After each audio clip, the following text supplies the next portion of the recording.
Welcome to Man Does Tech, where I solve the problems you didn't even know you had.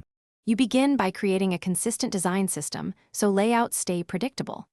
Open Photoshop, create a 1440 x 900 artboard, and enable a 12-column grid with 20 px gutters. This guides spacing. Next, establish a type scale and palette so components inherit correct sizes and colors. Once done, create shared layer styles for buttons and headings, and import logos and 2x image placeholders. This prevents last-minute pixelation.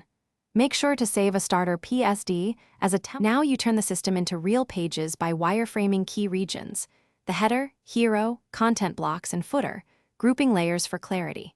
Build reusable components as smart objects so edits propagate across artboards. That's why form elements and cards should be modular. Use masks and adjustment layers to non-destructively control images and color.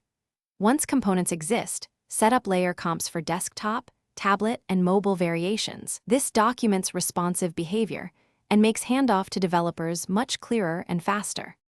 Finish by tidying your file, name layers, organize groups, and create an artboard with measurements and interaction notes for developers. Export assets at 1x and 2x in PNG or SVG where appropriate, and export commonly used colors and layer styles as CSS snippets to speed implementation. If something looks off, check alignment with guides and the 12-column grid. Rasterize only when unavoidable, because editable smart objects preserve quality.